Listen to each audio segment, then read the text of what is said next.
Dans la vidéo précédente, nous avons décrit les outils d'exploration des données.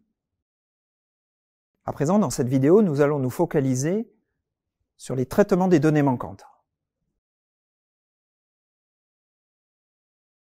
Nous allons pour cela utiliser la base Give me some credit. Souvenez-vous, il n'y avait aucune donnée manquante dans la base German Credit Data, ce qui la rendait peu réaliste.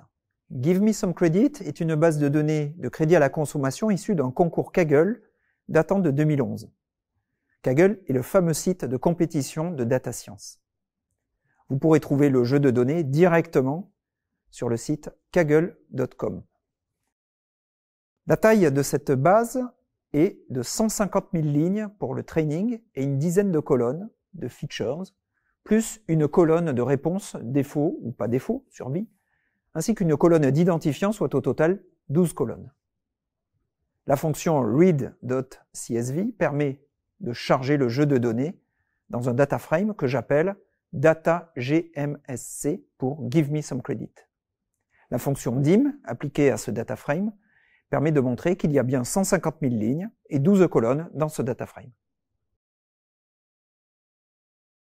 La fonction names permet d'avoir la liste des noms des colonnes dans cette base de données.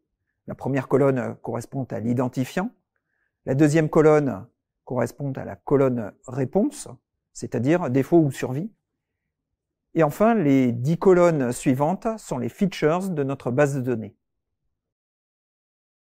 La visualisation des données manquantes s'obtient, rappelez-vous, en utilisant la fonction is.na.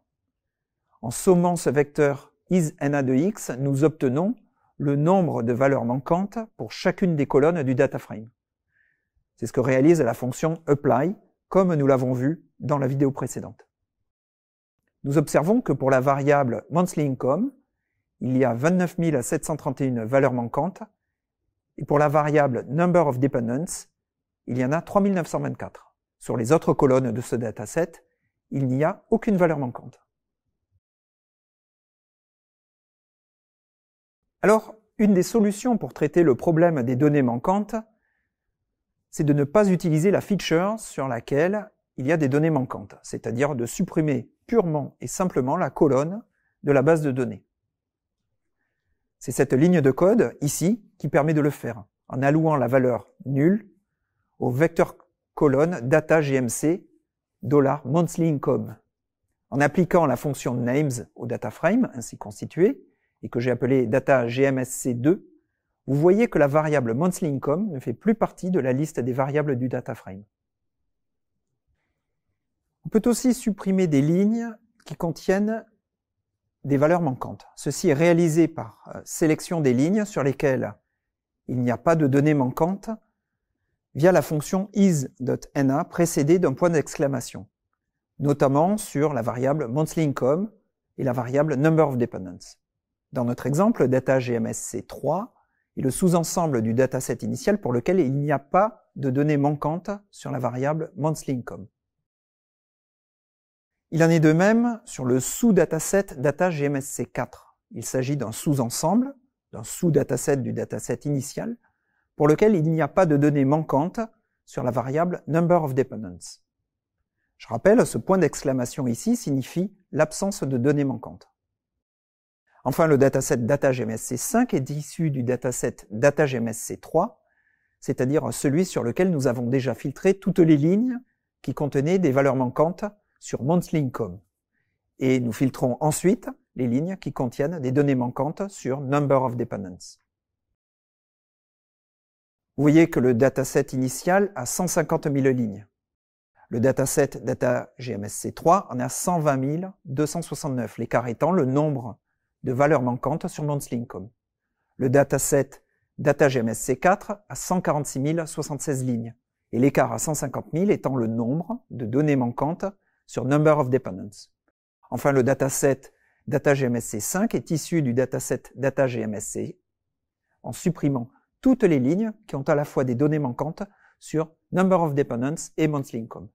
Nous constatons que les datasets data-gmsc3 et gmsc5 ont le même nombre de lignes, ce qui signifie que toutes les lignes sur lesquelles on a des données manquantes sur number of dependents correspondent aussi à des données manquantes sur la variable monthly income. Peut-être y a-t-il un lien de cause à effet entre les données manquantes sur ces deux variables. À présent, comment peut-on vérifier que, après traitement et suppression des lignes sur lesquelles il y a des données manquantes, eh bien, il n'y a plus de données manquantes?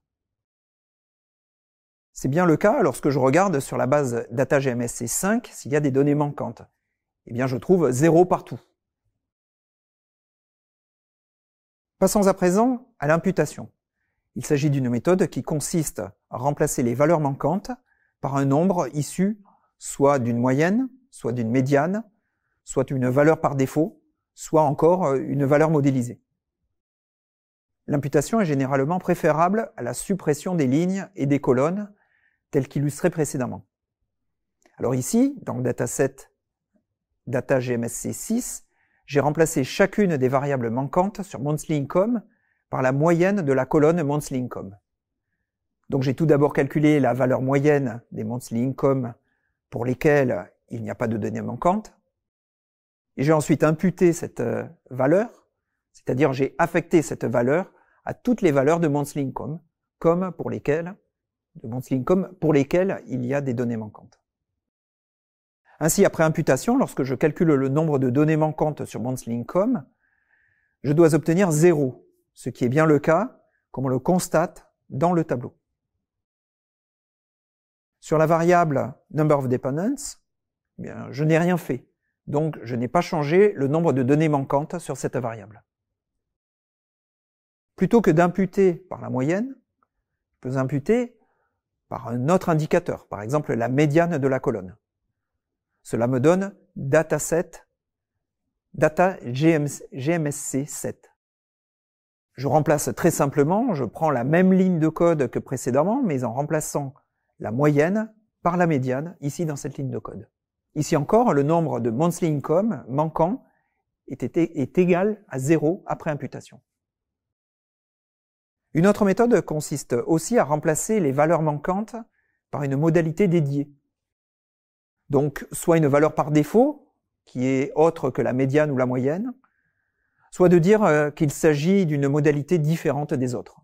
Par exemple, j'appelle cette modalité -1 ici, et je transforme la variable monthly income en une variable catégorielle, en ajoutant une modalité qui est la valeur manquante. Là encore, après imputation, on obtient bien 0 valeur manquante sur monthly income. Dans tous ces exemples, les lignes de code sont toutes très similaires et assez explicites.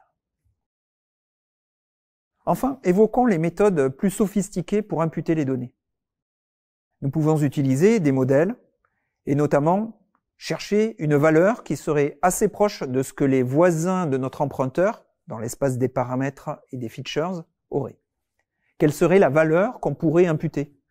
Mentionnons d'abord les méthodes de régression. L'avantage en est la simplicité. L'inconvénient est que si le dataset est très dispersé, alors la variance de ces imputations va être assez réduite. Il y a aussi l'imputation par l'algorithme des plus proches voisins, l'algorithme KNN. L'avantage, c'est qu'on peut imputer à la fois des données catégorielles et des données numériques. C'est assez pratique, simple, interprétable. L'inconvénient, c'est la performance sur des ensembles de données qui sont volumineux ou bien en grande dimension. Il y a aussi l'inférence bayésienne, également l'imputation multiple, qui consiste à faire plusieurs datasets avec différentes imputations issues d'un même modèle. Cela réduit l'erreur due à l'imputation, mais l'inconvénient, bien évidemment, c'est la complexité de cette méthode. Et il y a également un gain en termes de précision à cette complexité. Alors résumons-nous. Les données peuvent être manquantes pour des raisons aléatoires ou non aléatoires. Il est important de connaître la cause de l'anomalie pour apporter la méthode d'imputation la plus pertinente. Ces approches peuvent être assez sommaires ou plus sophistiquées. Les approches les plus sommaires, c'est la suppression des features pure et simple. Suppression des colonnes dans la base de données. C'est aussi la suppression des lignes sur lesquelles on a des données manquantes. Les méthodes d'imputation basiques sont parfois utilisées en remplacement des données manquantes, par la médiane, ou par la moyenne, ou par une valeur par défaut. Généralement, ce qu'on préfère faire, évidemment, ce sont des imputations un peu plus sophistiquées, en utilisant soit des modalités dédiées, soit une imputation à l'aide d'un modèle.